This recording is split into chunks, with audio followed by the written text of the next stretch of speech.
If you're ready to really understand your three main sex hormones and what they're doing in perimenopause and menopause, this is the episode for you, sister. Tune in to learn what you need to know about your three main sex hormones in this season, how each of these hormones show and impact our symptoms, and the key steps to making sure you are best advocating for your hormonal health. Let's get to it.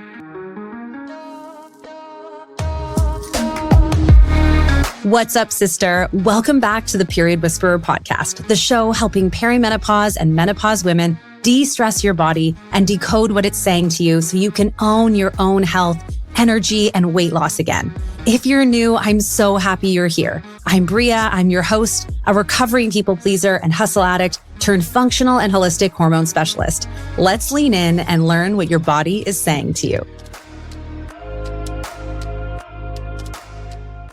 Hey there, sister. Welcome back to the Period Whisperer podcast and welcome to this expert guest episode. I'm really excited because I wanted to dive deep into each of our main sex hormones and really understand who's doing what and who's responsible for what in perimenopause. And I wanted to get this information to you with a special guest who is a board-certified gynecologist and certified menopause practitioner that can tell us really deeply on this level, but in a simple way for us to understand another perspective on this. So you're not just hearing from me. So I'm really excited for you to hear from Dr. Susan Hardwick-Smith, who is a real specialist in this area in hormone optimization and sexual wellness. She's the founder of Complete Midlife Wellness Center and the best-selling author of Sexually Woke, Awaken the Secrets to Your Best Sex Life in Midlife and Beyond. She's got some amazing information. She's also the host of the popular podcast, Empowering Midlife Wellness. Dr. Susan shares a lot and goes deep about each of these hormones for us. And I think you're going to love this education and really start to see how your symptoms tie to what your hormones are doing and, of course, what you can do about it. So let's dive in and meet Dr. Susan. Well, hey there, sisters. Welcome back to the Period Whisperer podcast. I am super excited to introduce you to Dr. Susan today, who is going to be talking to us about so many things with our hormones, how to optimize them, what we need to know. So welcome, Dr. Susan, to the podcast. I'm so happy that you're here. I am so glad to be here. I can't wait to talk all about hormones. It's my very favorite topic. Yes, mine too. I love it. It's amazing. And I'm super excited for this interview and really all the amazing expertise you have to share with us. But let's start here because I like to know, and I think women listening always really like to know, like, how did you come to specialize in women's midlife wellness and hormone optimization and sexual wellness? I have a similar story probably to most women in the space at the moment, which is that I was a traditional gynecologist. I Mhm. delivered babies for 20 years. And when I started going through perimenopause myself, I realized I did not know anything about it. 'Cause many of you, I know you know, Bria, and your listeners probably know now that doctors are not taught anything about this in med school, like next to nothing. And so when it happened to me, I really felt like I didn't have anything to help myself. I tried all of the things that I would have told a patient, and I wasn't feeling well. So I really set about on finding a way to make myself feel better. And in the meantime, realized that we really could optimize hormones in a way that is not supported by traditional medicine.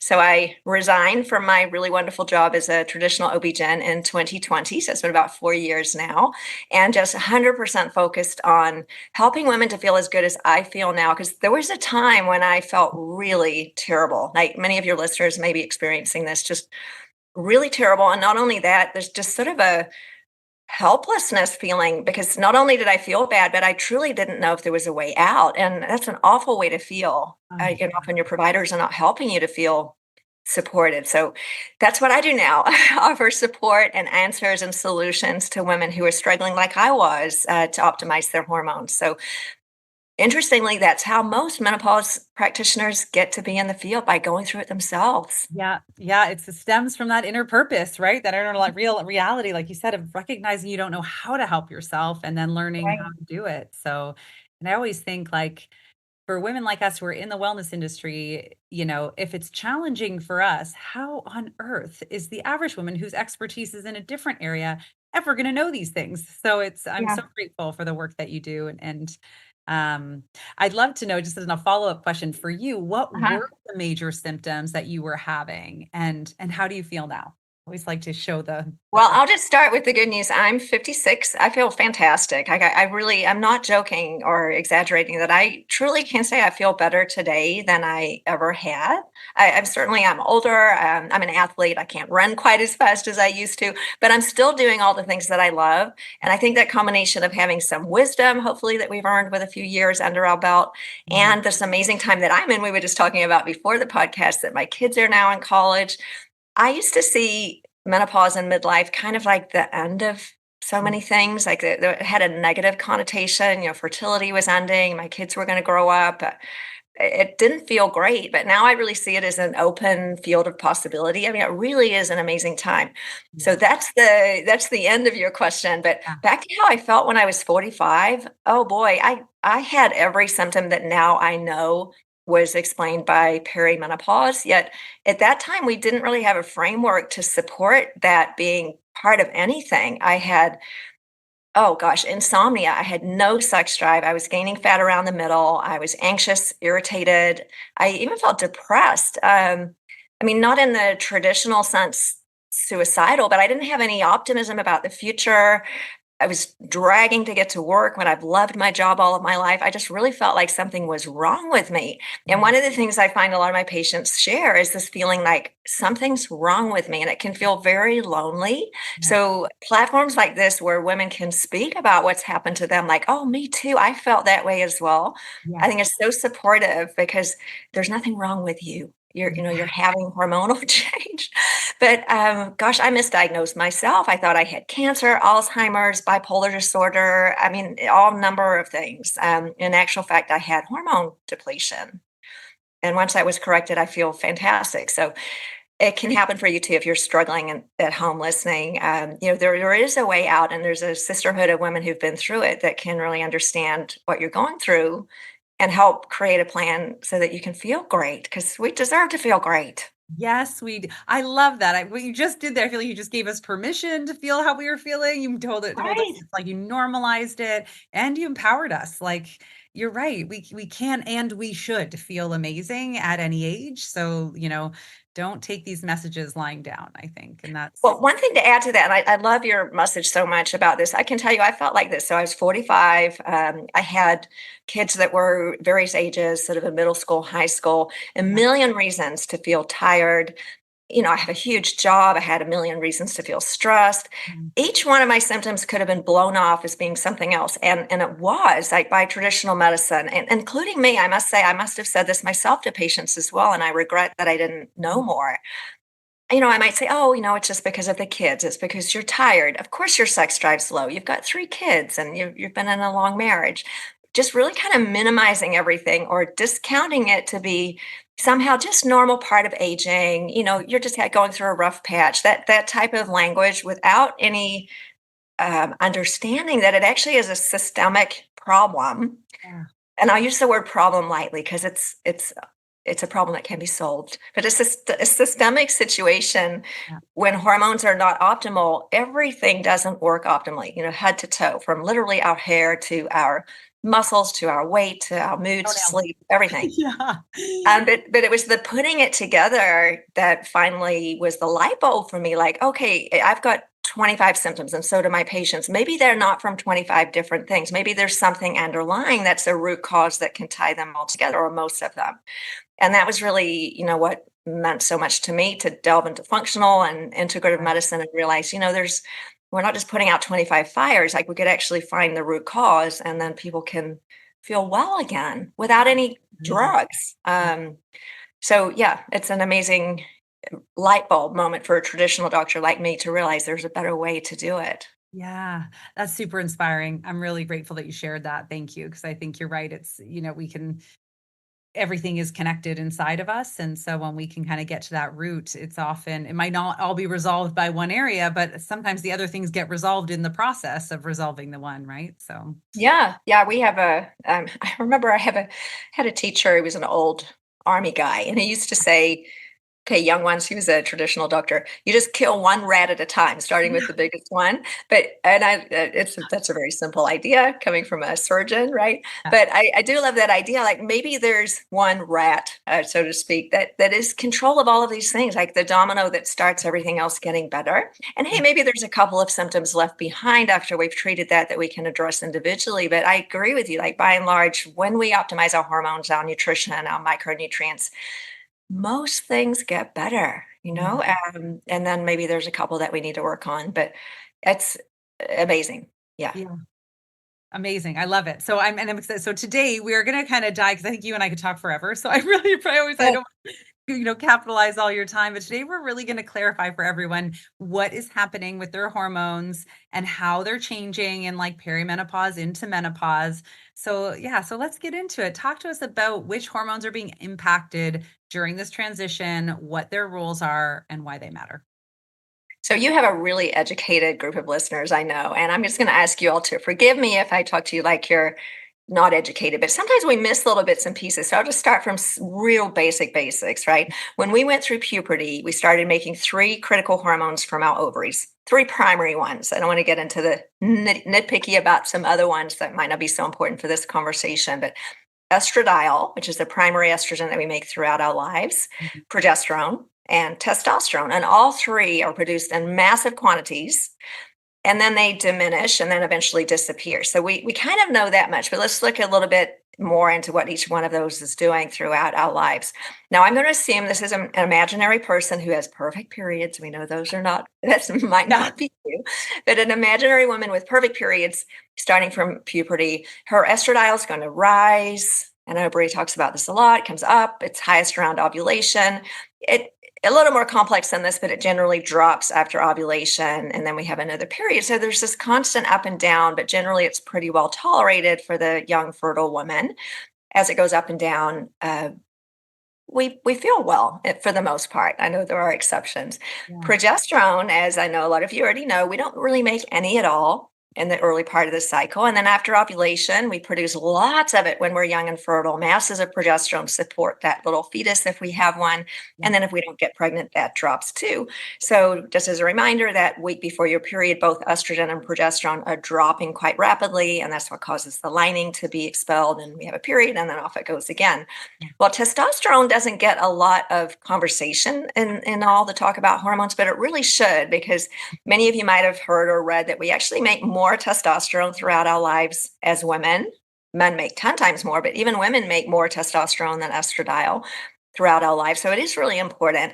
It doesn't change quite as much throughout a cycle. It's fairly stable, but there's a little blip around ovulation. So I think nature's plan was that we felt more libido around our fertile period, and otherwise it's pretty stable throughout the cycle. So that's great, and that's happening all of our lives. Well, somewhere, we don't know when, it's different for everyone. Typically from sort of 35 to 40, that starts to change a little bit. And estradiol is still going up and down. We're still ovulating, but we see often higher highs and lower lows. So one of the things that I did not know, and I experienced this myself, is in my mid 40s, I started having hot flashes and night sweats around the time of my period. I would wake up soaking wet. I could, temperature intolerance. I'd turn bright red. It was just for a few days, and then it would go away. Yeah. And I'm a gynecologist, right? I'm really highly trained. I had no clue why that was happening because we weren't taught. Yeah. It literally took me 6 months before I realized, oh my gosh, that's happening around my period. Maybe what is happening? And I had to go look in a book and realize it was because my estrogen was low. I'm not joking. This is how little we are taught. So if your gynecologist sort of blows you off about your hot flushes and night sweats that you're having when you're perimenopausal, they don't know. They weren't taught. So higher highs in the middle. I know many of you have experienced this. It was so strange. I would have breast tenderness on about day 14. Yeah. Count day 1 being the first day of our cycle. Yeah. Breast tenderness, water retention, super high estrogen symptoms. Almost felt like I was a few weeks pregnant. And then when it dropped, I'd have hot flashes, night sweat. So within a 2-week period, we can have high estrogen symptoms and low estrogen symptoms. It's very roller coastery, right? I know a lot of your listeners can resonate with that. But it's great to So, hear you explain, and I think this is what is so valuable, is just to hear you yeah. explain where it's coming from. And I can't even tell you enough, like, how your traditional doctor doesn't know this. Like, we're not taught about the subtleties of how it gets higher and lower. And I know you guys talk about estrogen dominance, which is a term a lot of people apply to this time. And it is a bit ironic because, yes, there's lots of estrogen, but also there are days when it's really low. Yeah. So during perimenopause, if you add it up throughout a whole month, we are still making lots of estradiol Mhm. until closer to menopause. And there are days when it's very low. So patients can be confused and doctors. Well, why am I experiencing vaginal dryness for a couple of weeks a month, or hot flashes, or symptoms that one would normally associate with menopause? Well, Mhm. it's because it's not the same every day, right? It's very different one day to the next. So our poor little brain, which is full of hormone receptors, is exposed to masses of estrogen and then hardly any within a 2-week period. So no wonder we feel a bit off, right? Like it doesn't feel stable because it's not. So I think just giving some empathy to those of us who are going through that. Like, yes, that is real. You're not crazy. It is happening. You're not bipolar. You don't have Alzheimer's. Oh, You just have these massive hormone swings. yeah. So that's estrogen. Mhm. Now, as we go down the road closer to menopause, it starts going up and down in a downward direction. So as the Mhm. number of eggs we have starts to decline and we're producing less estrogen, it starts to go up and down and ends up being close to zero once we're really in menopause. But prior to that, and it could be 10 years prior to that, we can be feeling a lot of really weird things like I was.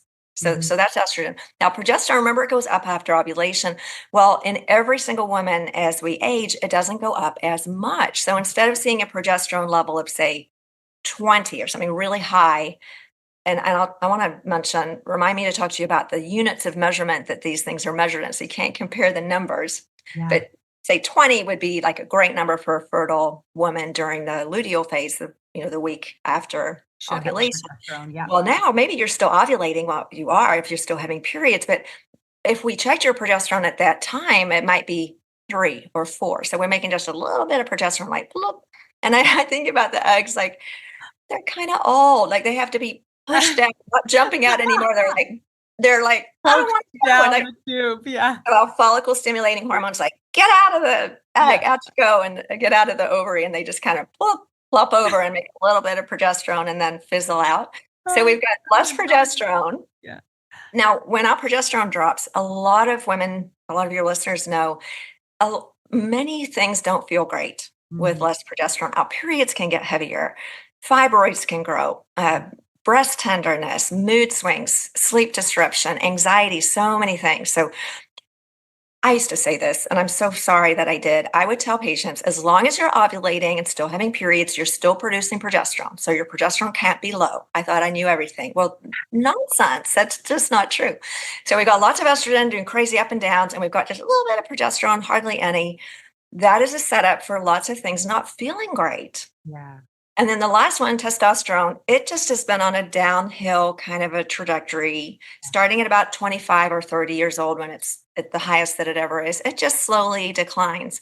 And for many women between age, say, let's just say 30, when it's nice and robust, and in my case, 45, it went from, I'm guessing it was somewhere around 50, and that happens to be measured in nanograms per deciliter, to zero. Mine was undetectable when I was 45. So, another thing that I did not know, I love to tell you the things I didn't know that I've learned in the Love it. last 10 years. I was taught, it was assumed that we're making these hormones and then they just disappear one day. They're Yeah. there and then they're not. It's so much more complex than that. As I mentioned, in my case, testosterone can drop well before the other two. Our testosterone frequently is zero or close to it, even in our early 40s. And in a Yeah. subset of women, I was one. I was still making estrogen and progesterone, but my testosterone was almost gone. Yeah. As I mentioned, progesterone gets lower while estrogen's still high. So in most patients, they kind of go away in different at different times. So we might lose our testosterone and our progesterone's dropping, and the estrogen is kind of last to go. Yeah. So the idea that they all disappear at the same time like that, that's just not the way it works. It's Yeah. a 10-year process of slowly declining and not all at the same time. Mm. Yeah, so it's quite amazing that people like you are teaching women about this, because isn't it wild that we're not taught what is happening in our own bodies? I It's think so it's wild. crazy, right? Yeah, it really should be something, the things that I've learned now, and obviously we don't need to learn everything when we're teenagers, but like we read a lot more. I could have used a lot more information even when I was like 13, and then maybe again like later in high school, like just some real deep knowledge about what's happening in our body so we can feel empowered about it. Absolutely. And it is getting better. I would want to be optimistic about that. There are a lot more women like you and people who are talking more about this to help to educate our fellow women, especially physicians and people who are in a teaching role, Yeah. so that we can be empowered with knowledge, because we don't want you to feel depressed, sad, lonely, like something's wrong with you, or you have a psychiatric disorder, or Alzheimer's, or a brain tumor, or all the things one naturally might think when you're having all of these changes thrown upon you all at once. Yeah. No, I completely agree. So when somebody has, I feel like you've done such an amazing job of explaining those three main hormones, how they roll, what's going on. And we talked about some of the symptoms of low estrogen, talked about some of the symptoms or low and erratic estrogen of, Mhm. low progesterone. Did I miss it? Did we hit on the what we might be experiencing if we are seeing low levels of testosterone? You talked a little bit about yours, but can you share a Yes. bit more there? So I have a symptom checker. It's really extensive that all of our patients fill out when they come in. Yeah. And periodically we'll do a sub survey and ask patients, like, what are the worst ones out of all of these things for you? One of the most common, most negatively perceived symptoms is lack of libido. So Yeah. when testosterone is very low, not everyone, because there's so many things that drive libido. Yeah. One of them is testosterone. In fact, numerous studies have been done using testosterone in the correct amount for women. So we want to make sure we're giving physiologic amounts for a female if we're using testosterone. Does help libido more than placebo. So always it's done with a sugar arm and a testosterone arm. Every study done on that shows an improvement in sex drive for women. So that's the primary thing that many women notice, that my desire is gone. Now, the female sexual response is really complicated. I mean, we're so magical and complex, but typically, and there's a lot of variation, the part that seems to suffer, it did for me, is just that desire. And often that shows up as less initiation. So we don't mind. It's like, okay, fine. I mean, it's like, it'll be okay. I don't mind it, but can you make it quick and kind of Yeah. not initiating or not really going after it. So the desire part's often missing, less so the arousal part. Often we are interested once we get going. It's like, oh, it wasn't that bad. I just don't, Like the didn't, I'd rather initiation, not, kind of thing. spontaneous Right. side. Yeah. So the desire part comes from our brain, and in many women, and I am one, testosterone is really intimately involved in that desire part, and so frequently that's the symptom. Now, another thing that we notice that is often related to testosterone, and certainly it's not the only thing that causes this, but loss of muscle, loss of bone density, loss of mental clarity, memory, brain fog, sleep. Testosterone is helpful for all of those as well, as are lots of other things. So it's Yeah. quite difficult to pinpoint, which is it. But Yeah. like we were talking about, it's all a sort of a soup where everything has to be connected. And it is one part that I think shouldn't be ignored. Now, if I have a patient who says on her little checklist, like, oh, I have great sex drive, that's not a problem for me, my muscle mass is where I want it to be, maybe that's not something that she needs to consider. But I think it's always worth discussing and asking some more questions about that, because it can be really helpful for women who do have very low testosterone. One of the reasons I think it's important to check lab work is that some women don't have low testosterone. So we wouldn't want to replace it in those women. I know there's controversy about whether labs should be checked or not. I'm squarely in the group that thinks they are useful. I think it's a tool in the toolbox. And if I don't know where you're starting, it's very difficult to create a plan for optimization. Yeah.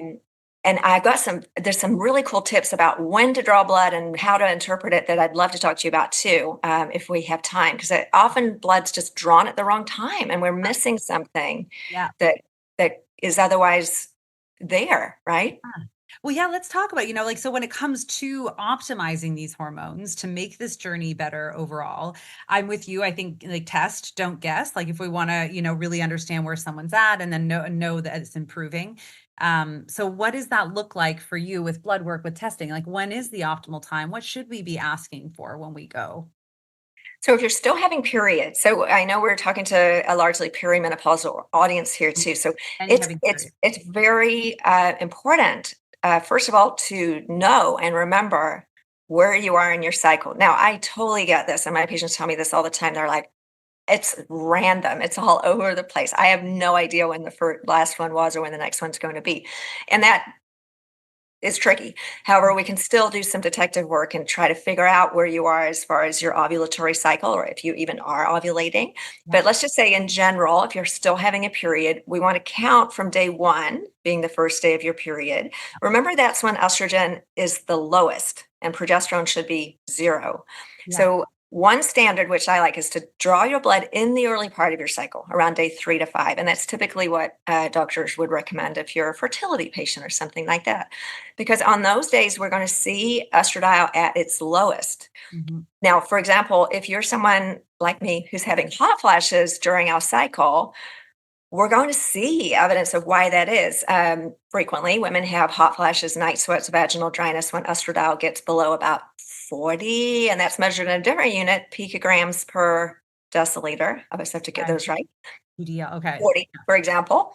And below about 40, I have hot flashes, night sweats, vaginal dryness. Well, a couple of days later, it's going to get up a little higher and those will go away. No way. One thing that's very frustrating is when doctors just draw your blood at a random time and don't ask you what time of the month it is, and maybe it happens to be on day 10. Well, your hormones look perfect, but only for that day. So it's Yeah. very dismissive when someone says, "Oh, your estrogen's great. You must be fine." Well, it might be great on day 10, but it wasn't great on day 3. So if Yeah. you draw your blood at the beginning of your cycle, you're going to see estrogen at its lowest, which could be instructive if you're having symptoms. Frankly, whenever you draw it, so long as we know what day it is, we can put that into the little graph and put it into context. Yeah. Another great time to draw your blood, like if you really want to get data, and I do must say I like doing that myself. Another time to draw blood is a week before, if you could possibly guess, and I know it's not always that easy, a week before your next anticipated period. Then Mhm. we're going to see if your progesterone is elevated and how elevated it is. Mhm. That's where we could pick up, oh gosh, your progesterone's 5. Now, again, that's low. It used to be 20. Really just giving context and validation to, like, yes, my estrogen is really low and my progesterone is low. So those two ends of the cycle can be really useful. Yeah. Frankly, if you happen to come in on day 14 and your estrogen's 800, that's okay too, because we can put it into context. But most important, we need to know what day of the Right. cycle it is Yeah. and anticipate what your labs are there. Coming back to the day 14, maybe we check it on the highest estrogen day and it's like several hundred. It can be 3 to 800, could be really high. On that day, your testosterone is going to look a little higher than it usually does. So someone might say, "Oh, your testosterone's great." Well, on that day, maybe, but not all the time. So it Yeah. has to be put in context. So make sure your doctor checks it at some time that makes sense. Or if it is on a random day, tell them what day it is and ask for the labs to be interpreted in light of where you are in your cycle. And if you're not having cycles, we just check it and we try to do as much detective work as we can to figure out what's going on. It's not always that easy. No, no, I love that you call it detective work because that is kind of what we do in Mhm. functional practice, right? It's like you're sort of Right. a detective. We're looking for these healing opportunities. We're looking for that loss of function. So I love that you talk about comparing it to a very relevant time. And so obviously tracking your cycle as best as you can is such a Yes. powerful tool to help you when you're coming in to speak with a primary care physician or so about this, isn't it? Oh, absolutely. So knowing, no, it's sad but true that you really have to help them to get the information that they can. So knowing when your cycle was, so you can tell them, okay, my period started 6 days ago, or whatever the information is, and the last one was 35 days before that, or Yeah. however that works out. But having a record of what's happened with your cycles is great. And then I love the idea of having a record of when your symptoms are. For example, if you can tell them, look, I have hot flashes around day the end of my last cycle and the beginning of my first one, and then I have breast tenderness 2 weeks later, it's going to help to put the picture together for them. So doctors operate better with lots of information being Yeah. given by the patient. So super helpful. And you're more likely to be able to get, educated, compassionate help if you can give them a hand. Because Yeah. many doctors only have 15 minutes. You're going to have to come in, or it'll be great if you can come in, giving them a little head start. And understanding that they're, frankly, if you listen to this podcast, you possibly know more about hormones than they do. And So, then I think that's a really empowering message you shared though, Susan, because I think, we often think about our doctors as like, oh, like I'm just coming to you and you're the complete leader, but it's a relationship, isn't it? oh, And so absolutely. like being empowered to know the information of your body and bringing that to the table is really going to make that a more robust relationship, isn't it? Oh, totally. I Yeah. mean, having been a traditional medicine doctor, and you can imagine if they're seeing 4 or 5 patients an hour, they might have a brief moment to look over your chart, and they're coming in just begging, like hoping that you'll have something to Yeah, give that you'll them. have something so they're not Yeah. just starting at ground zero as a detective. Right. And so I love that idea. Like, it is a collaborative team, like anything we can do to help each other out. Like, let me tell you some information that might be helpful for you, and give you a head start so that you can help me to get where I want to go. Yeah. Another hormone I know you've talked about before, and many of your listeners know about, follicle stimulating hormone. And that also ideally should be checked in the beginning of the cycle, like day 3 to 5, because as you taught your listeners before, it goes up when estrogen goes down. And if your estrogen's quite low on day 3 to 5, like just say it's 40, your FSH will be starting to rise if you're perimenopausal. If you checked it on a very high estrogen day, you might not see that. So I've had many patients who are told, oh, your FSH is fine, it's 8 or something. So Yeah. we often say if it's less than 10, patients are possibly still fertile. We can assume your eggs are still. This is not the whole story at all. I mean, it's a very, very simple test. It can give an indication whether your egg quality is still fertile, tiny bit, but it's going to change throughout the month. So we always want to check that at baseline when estrogen is its lowest. So when we hear standards about FSH being a certain number, those are standards based on it being checked in the early part of the cycle, not Mm. when our estrogen's really high, because that's going to falsely make it look lower. So Yeah.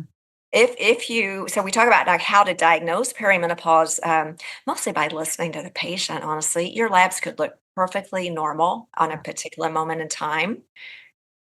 It's comes from the symptoms that you're presenting with, but it can be validated by lab work often if we check it at the right time. So we want to maximize the chances that we're going to find the day that represents how crummy you might be feeling, and Yeah. not find a different day when we're like, oh, it looks fine, you must be just needing to see a psychiatrist, here's an antidepressant. That happens all the time. So again, back to what Bria was saying, just help your doctor get the information that will allow her to help you. Yeah. No, I love that. And with that, I love that you shared about the FSH. And are we able to correlate FSH with any symptoms, or would it be just the low symptoms of estrogen? Yeah, it's a good, nothing's perfect, right? FSH isn't that useful, Right. really. I mean, it's a guidepost, so to speak. It can give some information, but if it doesn't line up with how you're feeling, I would just suggest it's not helpful. I wouldn't Yeah, like say a in non-clue. any way that the FSH is supersedes how you're feeling. No, absolutely not. But I don't know. As a woman, I kind of like it. I must say, like when I saw my labs and I was like, yes, my FSH is high and my estrogen's low. I was almost menopausal by the time I even figured out to check. I felt validated. Like I know how I'm feeling, but I sort of wanted the world to know how I was feeling. There's something about having it on paper that made me feel really validated. So I don't know if you share that feeling. It's like, I yes, do. It's so funny that you say that because anytime I do lab work, functional or otherwise, it is, it is motivating for me yeah, because you're like, and validating, like you said, so it's very validating and it's very motivating because you really you're like, oh, here it is. This right, makes sense, and now I cannot deny what I'm going through, and then I yeah. think it makes it easier to make the decisions to do the things you need to do to impact it. Yeah, I totally agree. So coming back to I understand both sides. There's a school that is very much in the camp, like, we don't need to check blood work. We can just work from a patient's symptoms. And I really do think that makes a lot of sense.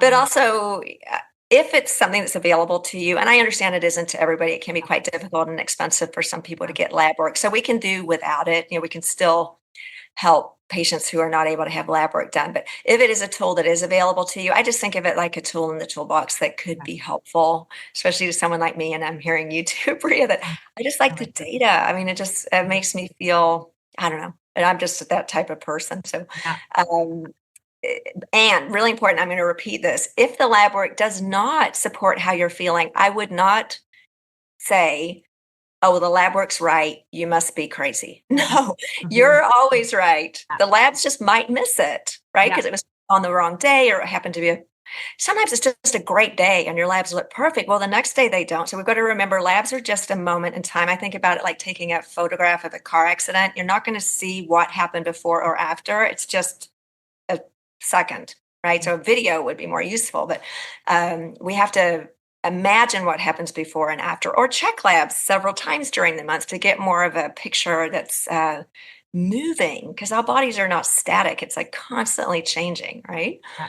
No, I love that. I think that's great advice. And this has been amazing, Dr. Susan. I've loved hearing like just the way you explain the different hormones, how they come, what we can feel, what to do next. But I'm going to shift because I have a big question. I feel like you had Yeah. a great episode on your podcast recently. So your podcast, which I love, it's called Empowering Midlife Wellness with Dr. Susan. So I hope everyone goes and checks that out.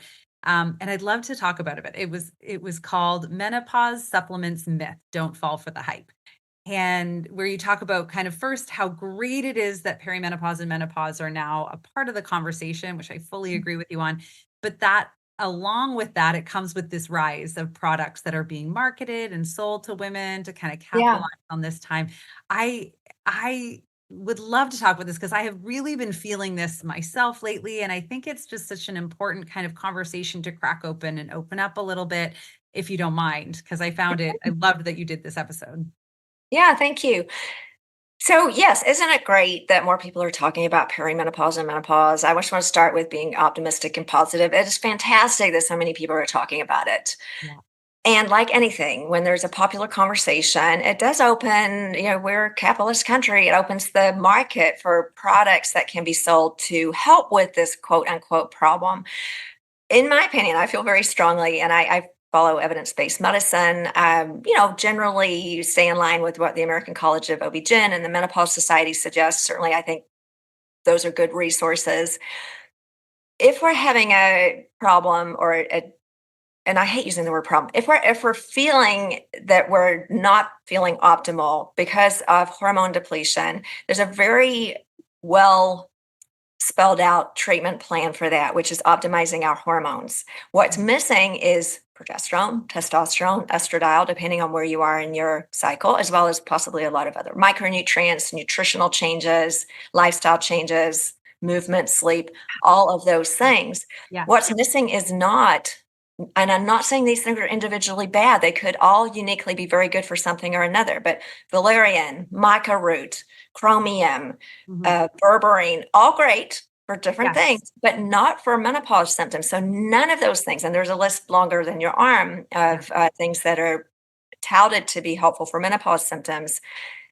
There's not a study that's ever been done showing that that's the case. So I get frustrated with very expensive products being sold to help with perimenopause or menopause symptoms when they are a bunch of potentially very wonderful herbs that could have great uses for other things. Certainly, everything I mentioned is Yeah. great for a certain indication, but putting them all together in a proprietary blend, which means they're not going to tell you what it is, Mm. and saying that it helps with menopause, and especially putting a celebrity's face on it or what have you. I think that that's counterintuitive to what we're trying to achieve in helping women to be empowered to find solutions that'll actually help them, because as you know, optimizing hormones is not just good for feeling well right now. It's also got numerous health benefits for us in the future. So if you're being moved away from what's been scientifically proven to work to a over-the-counter product that has no science supporting it, you're not only wasting your money, but you're also being prevented from getting the treatment that would actually help you. Yeah. And furthermore, a lot of these companies prey on the fear that women have about hormone supplementation or hormone optimization to sell a bunch of herbal stuff. Yeah, Um, and I think and it creates that quick fix mentality as well, exactly, doesn't it? yeah. That like, "Oh, I'll just take this and it'll make it better," and Right. And it might, but if it does, it's because of this very powerful placebo effect. So it's placebo effect is very powerful, and I'm all for it. I was talking to a patient the other day about I take magnesium 3 and 8 for sleep, and there's very little data that helps, but it helps me sleep. And so I said, hey, magnesium's good for you, and if it's a placebo effect that's making me sleep, I'll take it because I sleep well. Now that's perfectly fine if we're talking about something that's useful for other things, mhm, harmless. mhm. But if you're someone who's estrogen depleted, for example, you could be losing bone, you're losing muscle, it's increasing your risk of diabetes, insulin resistance, heart disease, so many things. We want to treat you with estrogen, not maca root. So just, that bothers me a bit. Yeah, I take lots of supplements and I think that's great. They're targeted to things that I'm low in. But if you're low in progesterone or low in testosterone, we can address that yeah, with the hormone that you're missing, not yeah. something else. Yeah, it's a little bit more direct kind of thing. No, I appreciate that. Right. It's nice to hear that piece because I think I do agree with you. I think obviously, there's a lot of beautiful supplements out there that serve a lot of Mhm. beautiful purposes, but our hormones are made up of loads of vitamins, minerals, and amino acids. So I don't know that necessarily one is going to be, one supplement or herb is going to be the thing that could make it anyway. So, if we're, if you need an apple, take an apple, that kind of thing. So I Yeah. appreciate that. And I think even just this capitalization on it does really, yeah, encourage us to like, oh, well, let me just try this. And if it doesn't, something's wrong with me. Right. And so, Well, and your point about looking for a quick fix, gosh, this is human nature, and I'm no different. I would love to be able to have one capsule that had every nutrient that I needed all in I had it one. yesterday. Yeah. It'd be amazing. It's just we wish that, and yeah, I share that wish, but it's not true, and it is more. It's work and understanding, learning how our bodies work, and looking at all of those pillars that you talk about all the time: nutrition, exercise, sleep, stress. Not just take this supplement will fix all of that, right? Yeah. It won't. Yeah. And it's preventing you from doing the things that will help, Yeah. Yeah. which there are things that will help, that really will. Yes. Studies have proven will help. Yeah. Yeah. And in an ideal world, we test, don't guess. We test to find Right. out what is needed before we start taking those things. So I'm with you on that. And I just love the conversation. I think how, as I say, cracking it open a little just to make people a bit more aware of like, obviously we want people to feel great. And I think Of we should be course. empowered to try things for ourselves for sure. But let's not, let's get to the root of things as opposed to just hoping and spending more money in different areas without really knowing what we're trying to sort out here. So Yeah, and this is such a good conversation, such a great conversation that you have with your listeners about educating yourselves, like understanding before I take whatever it is I'm taking, if it's magnesium or vitamin D or omega-3, like, okay, what do studies show about this? What benefit am I hoping to get from it? What's the optimal dose that I should take?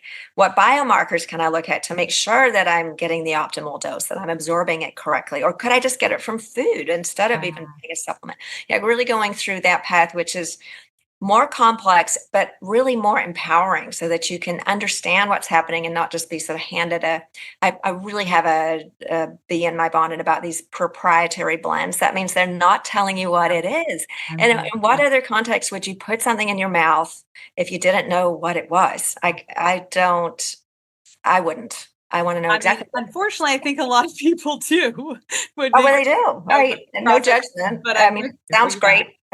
Yeah, it's So I think it's sometimes I use an opportunity, and I'm no different, no judgment, just to sort of fact check my own thoughts. Like, in what planet would I take a bunch of stuff that I don't know what it is? Like when we're all very health conscious and we're counting our macros and exercising and trying to get enough sleep and being very careful about what we're taking in and toxins and plastics and all the things we care about.